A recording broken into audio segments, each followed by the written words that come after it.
அப்போஸ்தலனாகிய பேதுருவுக்கு தேவன் ஒரு தரிசனத்தை கொடுக்கிறாரு.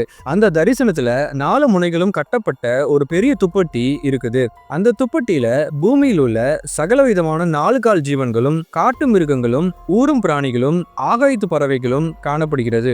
இந்த வீடியோல அப்போஸ்தலனாகிய பேதுருவுக்கு தேவன் எதற்காக மிருகங்களை கொண்டு ஒரு தரிசனத்தை காண்பிக்கிறாரு, அந்த தரிசனத்தினுடைய ரகசியங்கள் என்ன என்பதை பற்றி தான் தெளிவாக நாம் பார்க்க போகிறோம். வாங்க இன்னைக்கு நாம வீடியோக்குள்ள பார்க்கலாம். அப்போஸ்தலனாகிய பேதுரு யோப்பா அப்படிங்கிற பட்டணத்துல தோல் பதனிடும் வேலை செய்யக்கூடிய சீமோன் அப்படிங்கிறவருடைய வீட்டுல தங்கி இருக்கிறாரு.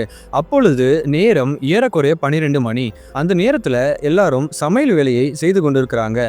பேதுரு மிகவும் பசியாக காணப்படுகிறார். இருந்தாலும் மேல் மாடிக்கு சென்று தனியாக ஜெபம் செய்கிறார். அப்பொழுது வானம் திறக்கப்படுகிறது. ஒரு 4 முனைகளும் கட்டப்பட்ட பெரிய துப்பட்டி ஒன்று வானத்திலிருந்து இறங்கி வருகிறது. அந்த விரிப்பிலே பூமியில் உள்ள சகல விதமான 4 கால் ஜீவன்களும், காட்டு மிருகங்களும், ஊரும் பிராணிகளும், ஆகாயத்து பறவைகளும் காணப்படுகிறது. அப்பொழுது பேதுருவே அடித்து பூசி அப்படிங்கிற ஒரு சத்தம் கேட்கிறது. அதற்கு பேதுரு, அப்படியல்ல ஆண்டவரே, நான் தீட்டும் அசுத்தமுமா இருக்கிற எதையுமே சாப்பிட்டதில்லை அப்படின்னு ரிப்ளை சொல்றாரு. அப்பொழுது தேவன் சுத்தமாக்கினவைகளை நீ தீட்டாக எண்ணாதே என்று 2வது முறையாக அந்த சத்தம் அவனுக்கு கேட்கிறது. 3ஆம் தரமும் அப்படியே அவனுக்கு கேட்கிறது. பின்பாக அந்த துப்பட்டியானது திரும்பவும் வானத்திற்கு எடுத்துக்கொள்ளப்படுகிறது. தேவன் தாம் சொல்ல விரும்பிய செய்தியை வெறும் வார்த்தைகள்ல சொல்லாம ஒரு காட்சியை காண்பிக்கிறார். அந்த காட்சியில பேதுரு பார்த்த விஷயங்கள் அவருக்கு அதிர்ச்சியை கொடுக்கிறது. அவரால் ஏற்றுக்கொள்ள முடியாத காரியங்களாக அது காணப்படுகிறது. பேதுருவினுடைய சிந்தனையிலே ஒரு தாக்கத்தை ஏற்படுத்துவதற்காகவும் அவருடைய உள்ளத்திலே ஒரு மாற்றத்தை ஏற்படுத்துவதற்காகவும் இந்த காட்சி அவருக்கு கொடுக்கப்படுகிறது. ஒருவேளை அவருக்கு இந்த காட்சி ஒரு முறை காண்பிக்கப்பட்டிருக்கலாம். ஆனாலும் அந்த செய்தி அவருக்கு 3 முறைகள் கொடுக்கப்படுகிறது. ஒரு விஷயத்த நம்ம ஒரு டைம் பார்த்தா மறக்கிறதுக்கு வாய்ப்பு இருக்குது. ஆனால் ஒருத்தர் நம்ம கிட்ட ஒரு விஷயத்த 3 முறைகள் சொன்னாங்கன்னா அது நிச்சயமாக மறப்பதற்கு வாய்ப்பே கிடையாது. இந்த நிகழ்ச்சிகளை பற்றி லூக்கா நற்செய்தியாளர் அப்போஸ்தலருடைய நடபடிகள் 10ஆம் அதிகாரத்திலே பதிவு செய்து வைத்திருக்கிறார். இந்த காட்சியிலே சுத்தமான மிருகங்களும் சுத்தமில்லாத மிருகங்களும் ஒரு கலவையாக காணப்படுகிறது. இந்த மிருகங்கள் அல்லது விலங்குகள் என்பது மனிதர்களை தான் குறிக்கும். யூதர்கள் தாங்கள் தான் சுத்தமானவர்கள் அப்படின்னு நினைச்சுக்கிட்டு இருந்தாங்க. புறஜாதி மக்களையோ அல்லது அந்நிய மக்களையோ அவர்கள் சுத்தம் இல்லாதவர்களாக கருதி வந்தார்கள். இந்த இடத்துல பேதுரு ஏன் தயக்கம் காட்டினார், ஏன் இல்லை என்று சொன்னார் என்பதை நாம் தெரிந்து கொள்ள வேண்டும். லேவியராகமம் 11ஆம் அதிகாரத்துல உணவு சட்டம் தேவனால கொடுக்கப்பட்டிருக்கு. இந்த சட்டத்துல எது சுத்தமான மிருகங்கள், எது சுத்தம் இல்லாத மிருகங்கள் அப்படின்னு ஒரு வரிசைப்படுத்தி வகைப்படுத்தி வைத்திருக்கிறாங்க. யூதர்கள் இந்த சட்டத்தை தவறாமல் பின்பற்றுவாங்க. பேதுருவும் ஒரு யூதனாக இருப்பதனால அந்த அடையாளத்தை அவர் விட்டு கொடுப்பதற்கு அவரால முடியல. இந்த தரிசனத்துல சுத்தமான மிருகங்களும் இருக்குது, சுத்தமில்லாத மிருகங்களும் காணப்படுகிறது. சுத்தமில்லாத மிருகங்களை பார்த்த உடனே பேதுருவுக்கு ஒரு அதிர்ச்சி ஏற்பட்டு அவரால் அதை ஏற்றுக்கொள்ள முடியவில்லை. 2வதாக பேதுருவினுடைய பழக்க வழக்கம் இல்லை என்று சொல்வதற்கு காரணமாக இருந்துச்சு. இவ்வளவு நாட்களாக பேதுரு ஒரு நாளும் இந்த உணவு சட்டத்தை மீறி தீட்டாக கருதப்படுகிற சுத்தமில்லாத மிருகங்களை சாப்பிட்டது கிடையாது. இதன் காரணமாக தான் பேதுரு அந்த காட்சியை பார்த்த உடனேயே தன்னுடைய தயக்கத்தை வெளிப்படுத்துறாரு. உணவு அப்படிங்கிறது நம்மளுடைய வாழ்க்கையில ஒரு இன்றியமையாத ஒரு பாகம். நம்ம டெய்லியும் 3 வேளை சாப்பிடுகின்றோம். இந்த தரிசனத்தின் மூலம் பேதுருவுக்கு தேவன் ஒரு முக்கியமான விஷயத்தை புரிய வைக்கணும் அப்படின்னு நினைக்கிறாரு. பேதுரு எப்பொழுதெல்லாம் சாப்பாடை பார்க்கிறாரோ அப்பொழுதெல்லாம் தேவன் சொல்லக்கூடிய இந்த விஷயம் அவருடைய உள்ளத்துல கிரியை செய்யணும் அப்படிங்கிறதுக்காக உணவின் மூலமாகவே, அதாவது மிருகத்தின் மூலமாகவே தரிசனத்தை காண்பித்து ஒரு முக்கியமான செய்தியை அவருக்கு கொடுக்கிறாரு. பேதுரு சரீர பிரகாரமாக பசியோடு காணப்படுகிறார். ஆவிக்குரிய பசியையும் தேவன் தீர்த்து வைக்கிறார். உணவின் மூலமாக உண்மையை புரிய வைக்கிறார். இந்த இடத்துல பேதுருவுக்கு தேவன் புரிய வைக்கக்கூடிய செய்தி என்னது அப்படின்னா, சுவிசேஷம் அல்லது ரட்சிப்பு எல்லாருக்குமானது. கிறிஸ்து பலியானது யூதர்களுக்கு மட்டுமல்ல, புறஜாதி மக்களுக்காகவும் இயேசு கிறிஸ்து தன்னுடைய சொந்த ஜீவனை கொடுத்திருக்கிறார். அவர்களுக்கும் சுவிசேஷம் அறிவிக்கப்பட வேண்டும் என்பதுதான். இவ்வளவு நாட்களாக பெந்தைகோஸ்தே அனுபவம் ஏற்பட்ட பிறகும் கூட சுவிசேஷம் யூதர்களுக்கு உள்ளாகவே சென்று கொண்டிருக்கிறது. புறஜாதி மக்களுக்கு சுவிசேஷம் இன்னும் கடந்து போகவில்லை. ஆனால் தேவனுடைய திட்டத்தின்படி இந்த உலகம் எங்கிலும் கூட சுவிசேஷம் சுவிசேஷம் பரவி செல்ல வேண்டும். அதனால தேவன் இந்த தரிசனத்தை தன்னுடைய கைகளில் எடுக்கிறாரு. உணவின் காரணமாக தான் யூதர்களுக்கும் புறஜாதி மக்களுக்கும் பிரிவினை ஏற்பட்டிருக்கு. யூதர்கள் புறஜாதி மக்களுடைய வீடுகளுக்கு போக மாட்டாங்க. புறஜாதி மக்களோடு பேசுவதை தவிர்ப்பாங்க.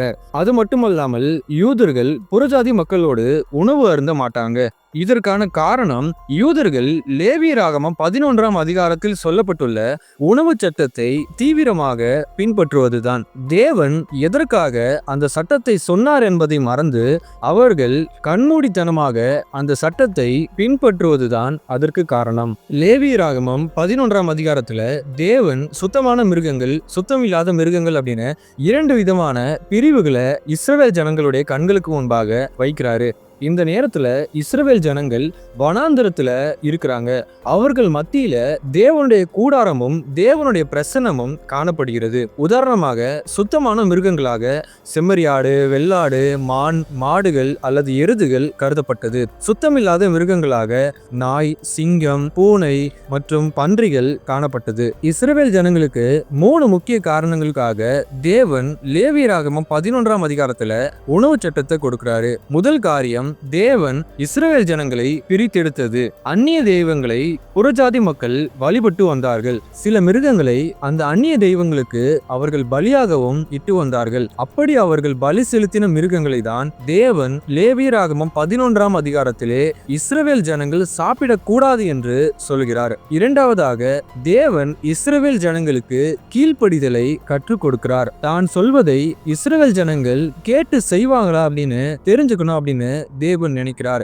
இஸ்ரவேல் ஜனங்களை ஒழுங்குமுறைப்படுத்த தேவன் விரும்புகிறார். மூன்றாவதாக, இஸ்ரவேல் ஜனங்கள் வனாந்தரத்துல இருக்கிறாங்க. அவர்கள் குளிப்பதற்கோ அல்லது தங்களை சுத்தப்படுத்திக் கொள்வதற்கோ வாய்ப்புகள் மிக மிக குறைவு. அப்பொழுது அவர்களுக்கு நோய் ஏற்பட்டால் அவர்கள் மரணிப்பது நிச்சயம் உறுதி. அதனாலதான் தேவன் சுத்தமில்லாத மிருகங்கள் அப்படின்னு சில மிருகங்களை பிரித்து வைத்திருந்தாரு. தேவன் பாகுபாடு பார்க்கிறவர் அல்ல. இருந்தாலும் இஸ்ரவேல் ஜனங்களுக்கு நோய் வந்து விடக்கூடாது என்பதற்காக சில மிருகங்களை அவர் பிரிச்சு வைக்கிறாரு. அவர் எதனால பிரிச்சு வைக்கிறார் அப்படின்னா, அந்த மிருகங்கள் அசுத்தமான காரியங்களை உண்பவைகளாகவும் செத்த பிணங்களை உண்பவைகளாகவும் இருக்கிறது தான். எல்லாத்திற்கும் மேலாக இஸ்ரவேல் ஜனங்கள் அந்நிய தெய்வங்களை பின்பற்றி போயிடக்கூடாது. அந்நிய ஜனங்களை பார்த்து விக்கிரக வழிபாட்டுக்குள்ளாக, சிலை வணக்கத்திற்குள்ளாக போகக்கூடாது அப்படிங்கிறத தடுக்கணும் அப்படிங்கிற எண்ணத்துல தான் தேவன் இப்படிப்பட்ட மிருகங்களை இஸ்ரவேல் ஜனங்களுக்கு தடை பண்ணி வைத்திருந்தார். ஆனால் இயேசு கிறிஸ்து புதிய ஏற்பாட்டு காலத்துல இந்த உணவை பற்றிய பார்வையை மாத்துறாரு. உள்ளே போகிற காரியங்கள் ஒன்றும் மனிதர்களை தீட்டுப்படுத்தாது. மனிதர்களுடைய உள்ளத்தில் இருந்து புறப்படும் காரியங்கள் தான் மனிதர்களை தீட்டுப்படுத்தும் என்று ஜனங்களுக்கு புரிய வைக்கிறாரு. அந்த நாட்கள்ல இயேசுவனுடைய சீஷனாகிய பேதுருவும் அந்த இயேசுவினுடைய பிரசங்கத்தை கேட்டு இருக்கக்கூடும். ஆனாலும் கூட இந்த தரிசனத்தை அவர் பார்க்கும்போது அந்த சத்தியத்தை அவர் தவற விடுகிறார். இதை பற்றி நாம் யோசிக்கும் போது ஒரு கேள்வி நம்முடைய மனசுல ஆழமாக எழும்பலாம். பழைய ஏற்பாட்டு காலத்துல ஒரு சில மிருகங்களையோ ஒரு சில உணவுகளையோ தடை செய்த தேவன் எதற்காக புதிய ஏற்பாட்டு காலத்துல அனுமதி கொடுக்கிறார் அப்படிங்கிறது தான். இதற்கான பதில ஒரு எக்ஸாம்பிளோட நம்ம பார்க்கலாம். நம்ம சிறிய வயதாக இருக்கும்போது நாம் சைக்கிளை நாம் பயிற்சி செய்யும் போது, சைக்கிள் ஓட்ட கத்துக்கும் போது 2 வீல்களை தவிர்த்து சின்ன 2 வீல்களையும் அந்த சைக்கிளோட ஓரங்கள்ல மாட்டுவாங்க. நாம சைக்கிளை நல்லா பழகி அதை ஓட்ட கத்துக்கிற வரைக்கும் தான் அந்த சின்ன 2 வீல்களை நம்முடைய சைக்கிள்ல மாட்டி வச்சிருப்போம். நம்ம நல்லா கத்துக்கிட்டதற்கு பின்பாக நம்மளுடைய சைக்கிள்ல அந்த 2 வீல்களை மாட்டி வைத்திருக்க மாட்டோம். அது நமக்கு பயன்படாது. அதே போலதான் புதிய ஏற்பாட்டு காலத்துல இயேசு கிறிஸ்து நம்முடைய பாவங்களுக்காகவும் சாபங்களுக்காகவும் பலியாகி எல்லா நியாயப்பிரமாணத்தையும் முடிச்சிட்டாரு. இனிமேலும் நாம் அந்த உணவு சட்டங்களையோ அல்லது நியாயப்பிரமாணத்தையோ நம்பி இருக்க வேண்டிய அவசியம் இல்லை. இதற்கு எபேசியர் 2ஆம் அதிகாரம் 14 முதல் 16 வசனங்களும், கொலோசேயர் 2ஆம் அதிகாரம் 16-17 வசனங்களும், எபிரேயர் 9ஆம் அதிகாரம் 9-10 வசனங்களும் ஆதாரமாக இருக்கிறது. இயேசு கிறிஸ்துவினுடைய மரணம் மற்றும் உயிர்த்தெழுதலுக்கு பின்பாக நியாயப்பிரமாணத்தினுடைய கதை முடிந்துவிட்டது. எல்லா நியாயப்பிரமாணமும் கிறிஸ்து இயேசுவுக்குள்ளாக நிறைவேறிவிட்டது. பலிகள், பண்டிகைகள் எல்லாமே கிறிஸ்துவுக்கு நிழலாக இருக்கிறது.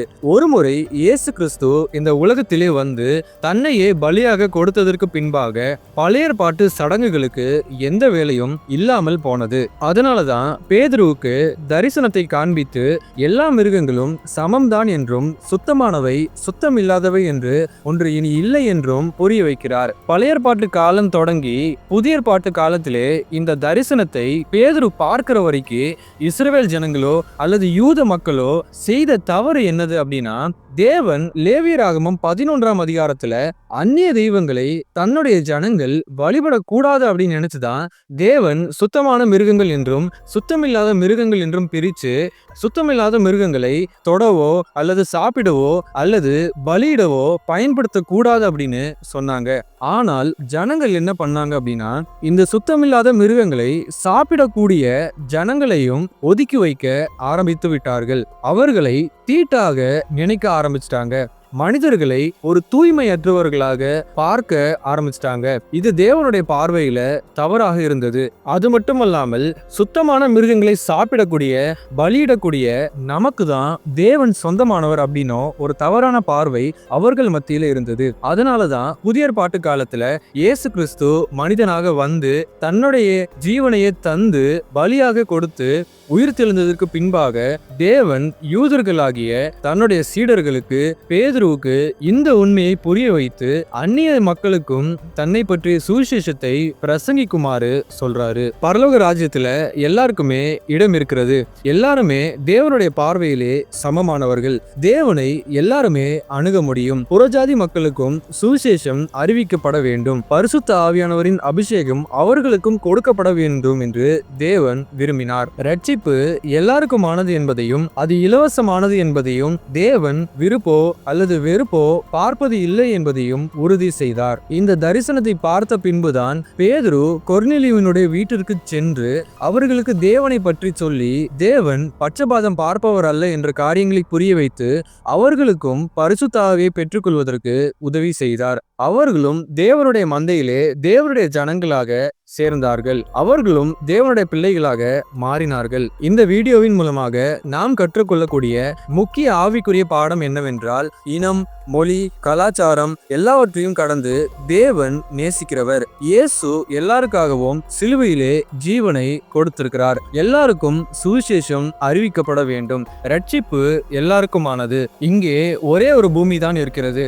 அந்த பூமியிலே ஆளுகை செய்கிற தேவன் ஒரே ஒருவர் தான் இருக்கிறார். இங்கே இருக்கிற எல்லாருமே ஒரே குடும்பத்தை சார்ந்தவர்கள். அது இயேசுவின் குடும்பம் மாத்திரமே. ஆமேன். இந்த வீடியோவில் நீங்கள் பார்த்து கற்றுக்கொண்ட காரியங்கள் உங்கள் ஆவிக்குரிய வாழ்க்கைக்கு மிகவும் உபயோகமாக இருந்திருக்கும் என்று கர்த்தருக்குள் விசுவாசிக்கின்றோம். இந்த வீடியோவையும் நம்முடைய சேனலையும் உங்கள் நண்பர்களுக்கும் திருச்சபைக்கும் அறிமுகப்படுத்துங்கள். உங்களுக்கு இருக்கும் பைபிள் கேள்விகளை, ஆவிக்குரிய சந்தேகங்களை கமெண்ட் செக்ஷனில் பதிவு செய்யுங்கள். ஆண்டவர் தாமே உங்களோடு இருப்பாராக. ஆமேன்.